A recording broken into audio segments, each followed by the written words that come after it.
Hey superstars, delayed conversation I had about a month ago with the founder and CEO of the Mullings Group, Joe Mullings. It's a video around recruitment. Where are we going? Where's the industry taking us? Will we still be around? What is happening to recruitment consultants? Please keep watching.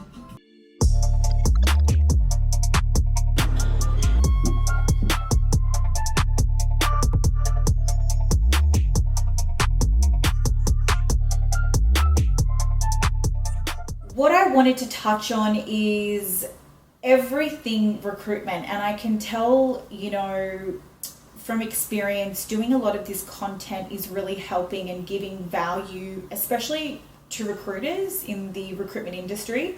And I'm finding that a lot of people are coming and asking for advice on how did you start your recruitment agency, or what are the steps to become an entrepreneur, or how do you start a business, and what makes you successful, and is self-development a key factor for you to have, and is entrepreneurial parents a key factor to have, or people really want to know the raw and authentic you, to where it actually started, like where, and I think for me, seeing your background on LinkedIn, I think you've done so much, and you've obviously been really successful in everything you've touched. And I mean, correct me if I'm wrong, I don't know if you've failed, not failed, but you've obviously won or you've learnt.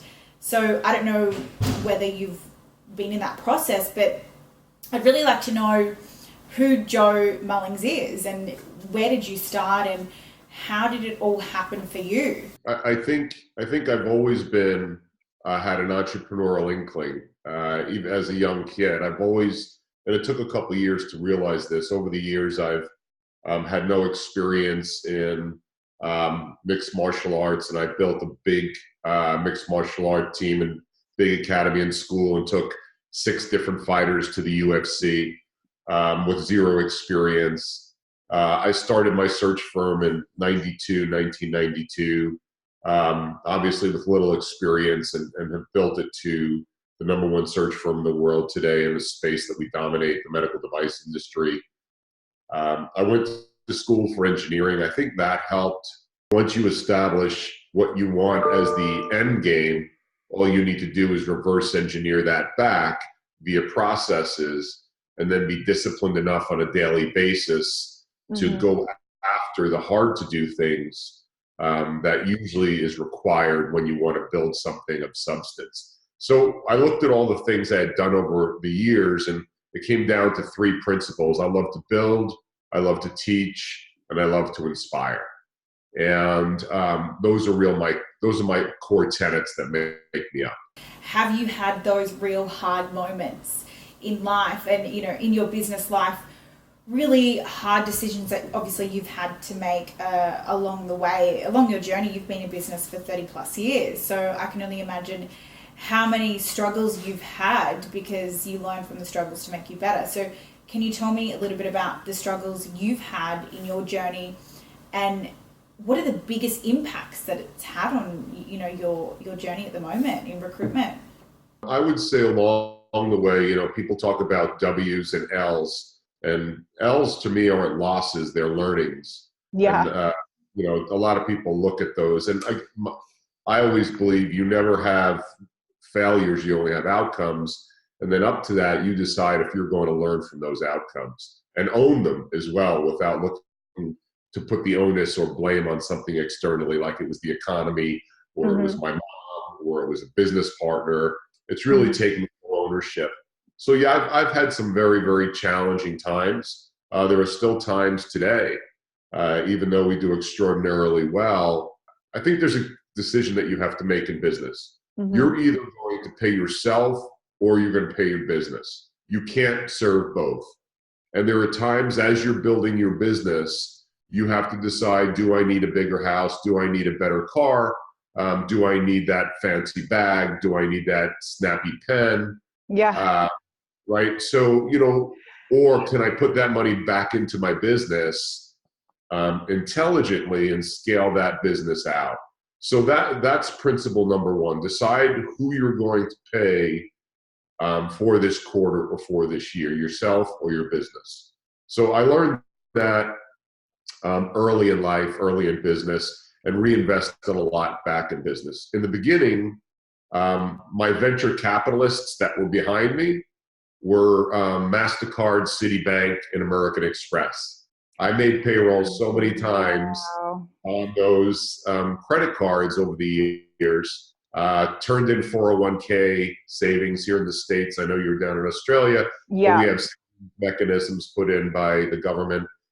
Traded in all my savings to build my business, sold properties, cashed in life insurance policies for the hope of paying my business first rather than continue to pay myself and my future.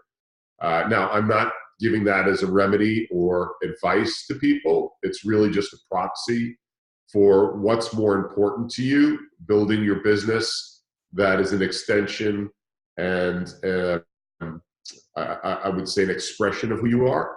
And I think that's critical. And I've made big mistakes in business as well.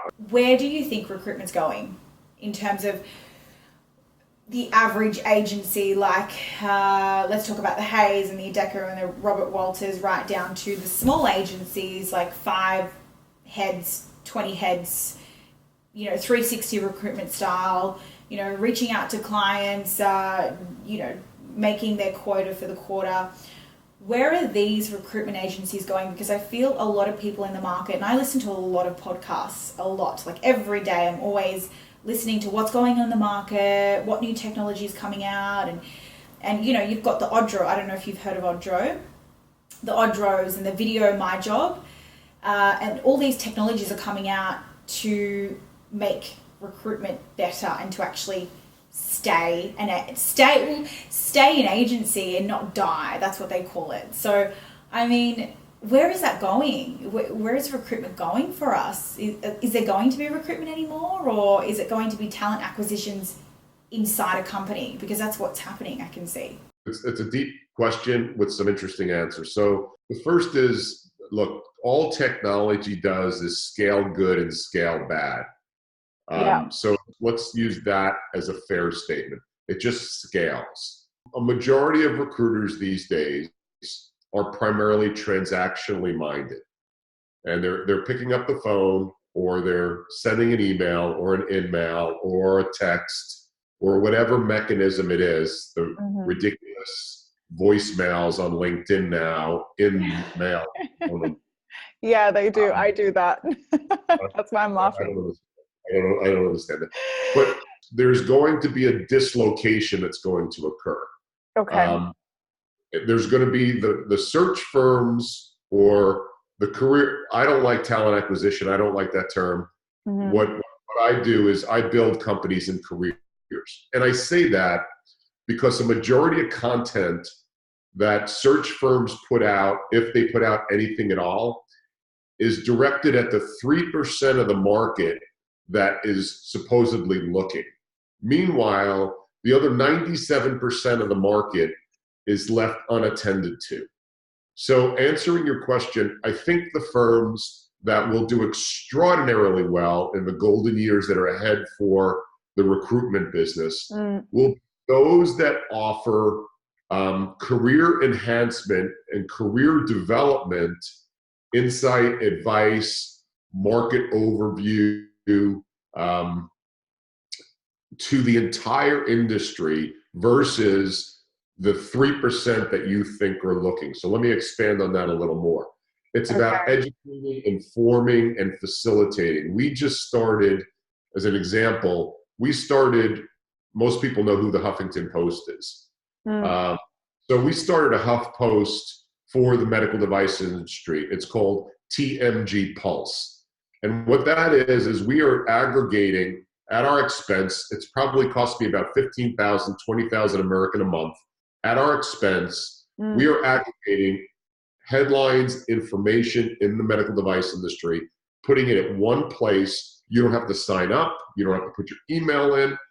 And we are also putting original content on there. We're having guest contributors who are icons in the industry come in and just give insight into the market, not about how to interview, not what tie to wear, not what shoes to wear in an interview, but just career advice and providing insane value to the marketplace. Why is that important? Because when a recruiter contacts an individual, you're either A call, B call, or a C call. An A call is a hot call, somebody knows you.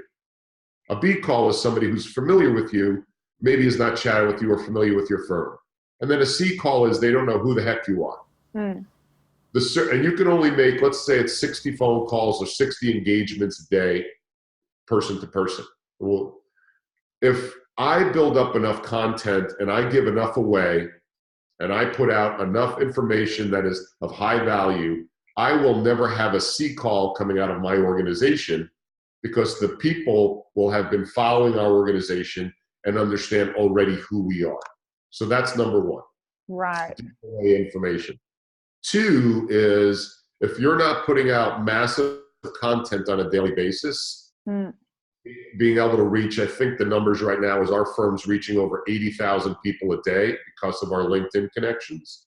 Wow. We're able to touch 80,000 people a day on our industry by putting out high value content, never an advertisement on our firm, just high value content about what's going on in the marketplace, why it would be important for you to stay connected to that. That is where recruiting is going.